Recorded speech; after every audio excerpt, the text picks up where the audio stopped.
लो जी, चीन के क्रूर तानाशाह शी जिनपिंग की नाक के नीचे अमेरिका में वो कांड हो गया जिसने पूरी दुनिया के सामने ड्रैगन की हवा निकाल दी है। चीन सोच रहा था कि वो तिब्बत की आवाज को हमेशा के लिए कुचल देगा, लेकिन न्यूयॉर्क में संयुक्त राष्ट्र यानी यूएन मुख्यालय के ठीक सामने एक तिब्बती शेर ने अपनी जान की बाजी लगाकर पूरी दुनिया को झकझोर कर रख दिया है। इस एक घटना ने जिनपिंग के उस एथनिक यूनिटी लॉ के परखच्चे उड़ा दिए जिसके दम पर वो दुनिया भर में बैठे तिब्बतियों को डराने का सपना देख रहा था। चीन की दुखती नब्ज पर ऐसा पैर पड़ा है कि अब बीजिंग से लेकर लद्दाख बॉर्डर तक ड्रैगन सिर्फ बिलबिला रहा है। भारत ने ड्रैगन को आईना दिखा दिया है। इस पूरे मामले पर भारत ने भी बिल्कुल साफ और कड़ा रुख अपनाते हुए चीन को उसकी औकात याद दिला दी। भारत की तरफ से साफ कहा गया है कि तिब्बत को धोखे से हड़पना पूरी तरह से अमानवीय और असंवैधानिक था।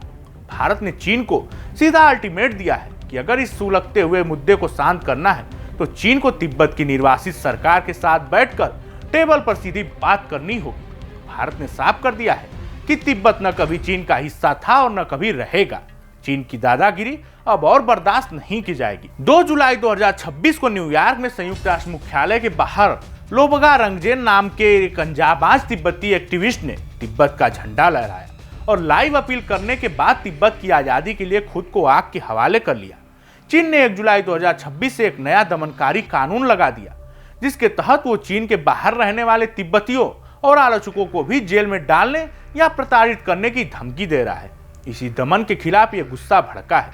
चीन तिब्बत के अंदर बौद्ध मठों को तोड़ रहा है, वहां की भाषा को खत्म कर रहा है और पूरे इलाके का भारी सैन्यीकरण करके परमाणु सुरंगें और बांध बना रहा है। चीन चाहता है कि अगले दलाई लामा का चुनाव कम्युनिस्ट पार्टी करे, जबकि अमेरिका और भारत का साफ कहना है कि अगला उत्तराधिकारी चुनने का हक सिर्फ और सिर्फ तिब्बत के लोगों का है। भारत के धर्मशाला में तिब्बत की निर्वासित सरकार चलती है जिसके पीएम पेनपा शेरिंग के कार्यक्रम में भारत और अमेरिका के शामिल होने से चीन पहले ही आग बबूला था। तिब्बत का आजाद होना क्यों जरूरी है? पूरी दुनिया और खासकर भारत की सुरक्षा के लिए तिब्बत का आजाद होना सबसे ज्यादा जरूरी है। इतिहास गवाह है कि जब एक तिब्बत आजाद देश था तब तक भारत और चीन के बीच कोई सीमा विवाद नहीं था, क्योंकि दोनों देशों के बीच तिब्बत एक शांतिपूर्ण बफर स्टेट का काम करता था। लेकिन साल 1950 में जैसे ही चीन ने तिब्बत पर अवैध कब्जा किया, चीन सीधा भारत की सीमाओं पर आ खड़ा हुआ, जिसके बाद 1962 का युद्ध हुआ और आज भी लद्दाख से लेकर अरुणाचल तक भारतीय सेना को चीन की वजह से 24 घंटे तैनात रहना पड़ता है। इसके अलावा एशिया की तमाम बड़ी नदियां जैसे सिंधु, ब्रह्मपुत्र और सतलुज तिब्बत से ही निकलती हैं, जिन पर चीन बांध बनाकर भारत और पड़ोसी देशों का पानी रोकने की साजिश रचता है। अगर तिब्बत आजाद होता है तो चीन की विस्तारवादी नीति हमेशा के लिए खत्म हो जाएगी।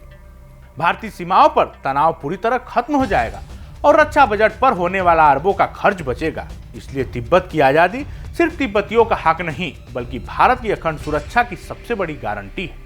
इस जानकारी में फिलहाल इतना ही। ऐसे ही तमाम खबरों के लिए देखते रहिए भारत एक्सप्रेस।